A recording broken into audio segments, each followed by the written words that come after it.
Hi guys, this video is in accordance with our previous video where the clinician had asked about autism spectrum disorder, a child, and the clinician had somewhere mentioned that she has started trying PECS with the child and the parents are not very supportive of using PECS with the child and the child is not responding to her PECS treatment as well. So in this video, we just tried that we'll clear a few concepts about PECS. So firstly, let's start with why the parents are not ready to go for PECS. Now, as clinicians, it's very important for us to understand that PECS, Picture Exchange Communication System, is a type of AAC, that is alternative and augmentative communication process. That means here we are not trying to shift our focus or to go directly on only the non-verbal form of communication, but it can also foster the verbal form of communication while you are not completely stopping any teaching of communication skills to the child. Now let's go about how the PECS is done, and you actually may find all the videos and all the PDFs freely available on the internet, and PECS is a very structured program which requires certification if you want to administer PECS with your child. And on the internet you will find all those videos freely available, and down below there are some resources where some demonstration videos will also be provided. Here, however, I'll tell you a subtle few things that needs to be clear, that why are we doing what we are doing in this whole program. This whole program has 6 phases. Let's look at each phase one by one. So before actually moving on to the phases of the PECS, one very important step that has to be done prior to starting with your PECS program is the conduction of reinforcer sampling. Now if you remember, in our last video that Urvisha had posted, Urvisha had spoken about KYC, that is know your clients. So that is, you know about likes and dislikes of your client in and out. In detail you're going to do that. It is going to help you in all your cases. Specifically in your PECS training, that is going to make wonders, and it is a prerequisite that you should conduct a reinforcer sampling before you actually start with the program. What is exactly a reinforcer sampling is, you definitely take information from the parents regarding what the child likes and all, but you also know the hierarchy in what child likes. Like as in, if mother is saying child likes apple, he likes chocolates, he likes chips, I should exactly know among the three, first priority of the child will be what, second will be what, and third will be what. This takes time, and if all these 3 objects are placed in front of the child, I will make observations several times that child picks which of these 3 objects first, and thus I will conduct a reinforcer sampling. So this is a very important prerequisite, and it has to be done in a correct way. After that only you should move on to starting with your PECS training.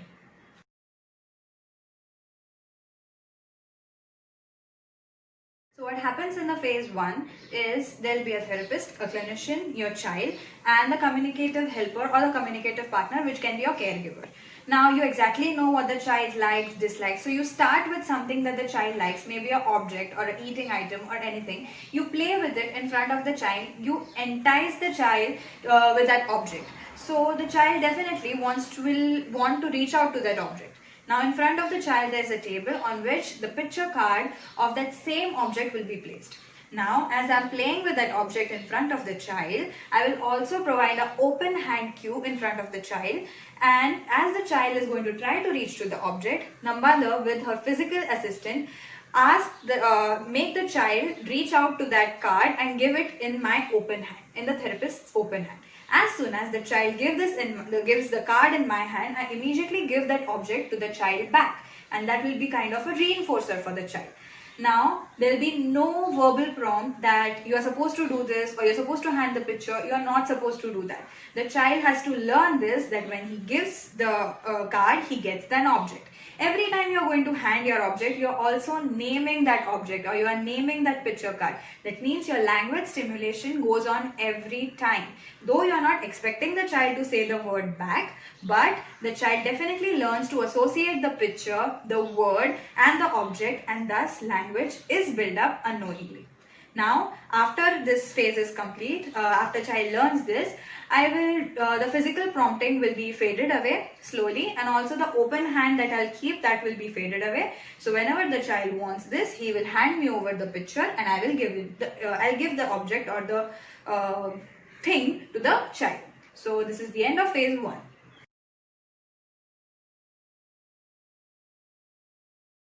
In phase 2, what you are going to do is your output is actually to increase the spontaneity of the learner, and generalization of the picture exchange is facilitated. So what do I exactly mean by this is, you must have seen in AVT or in listening training skills, once the child is able to respond to you from when you're sitting next to the child, your next goal is the child has to listen to you from at a distance. Why do we do this? Is to increase the generalization and spontaneity of the learner. So the same goal is over here also. You carry out the steps exactly the same, but instead of exchange being done on a tabletop, it will be done from a distance. So my communication book or my picture cards or communication board or PECS book is going to be placed at some distance, and my desired object is going to be placed at some other distance. So the child has to move to that distance, take the card, make that move here and give an exchange over here. So again over here, just like the first phase, whenever the exchange is made, I am going to name the picture, and thus language stimulation is going to keep on happening.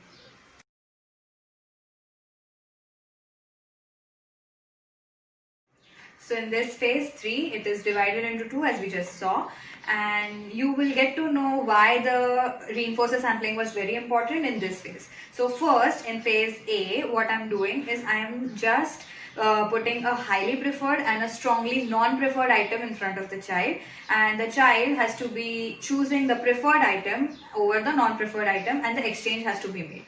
If in case the child is not able to do that and he selects the wrong picture, that means the concept of choosing among the two is not built up well, then you have to do a correspondence check and you need to rectify this. That means if the child is handing me over a wrong card, a non-preferred card, I give him the non-preferred object, to which the child will definitely throw some tantrums or reach out for the correct object. So when that happens, a corresponding check has to be done. That means that he will give me a preferred picture card, and I will give him the preferred object in exchange of that. Now let's move on to the phase, second 3B phase. Here there will be all the items which are of child's preference itself.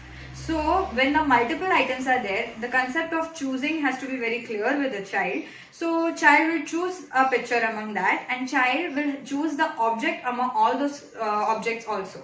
That means if he is picking up the picture of chips, there will be the items also he has to pick up of the chips only. If he is picking up the wrong item, that means you know that the child is not choosing it correctly and he is just doing it randomly.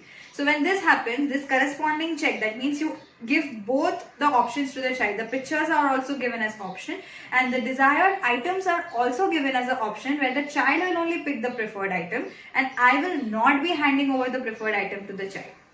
So this, when it is done correctly, you know that the child knows these concepts well, and so the exchange can be performed.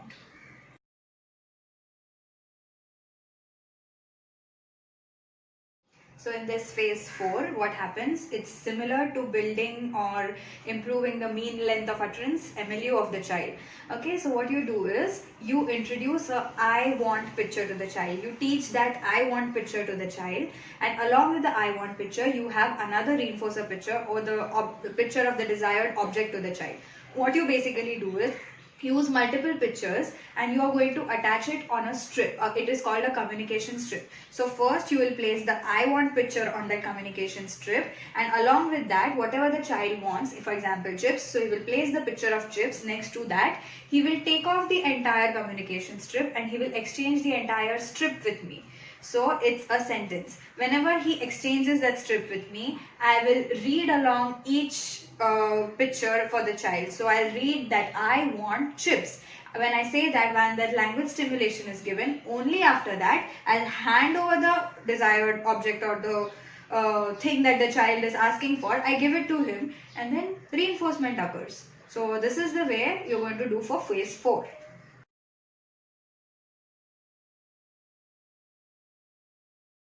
Now in the next phase, the only difference that occurs from the phase 4 is you add on with the question of what do you want. So in the previous phase, when the child was only commenting and asking for his needs, now it is like a beginning of a turn taking, or you can say the understanding that when I ask you what do you want, you have to answer me this. This basic understanding is created by this step, by this phase.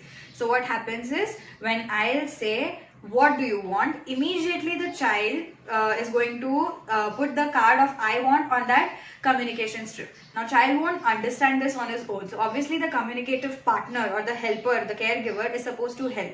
As soon as I say what do you want, there has to be no delay, literally 0 seconds delay, where the where the caregiver is going to point out to I want, and the child will support it with the desired picture of the desired item that he wants. So this type of turn taking of me questioning and the child answering, this is developing in this phase.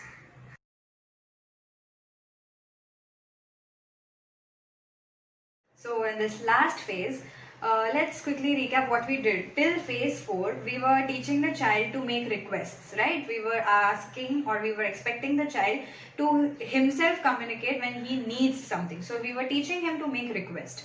In the next phase, that is in the last phase, we just added with answering. So when I ask him what does he want, he should be able to answer me what does he want.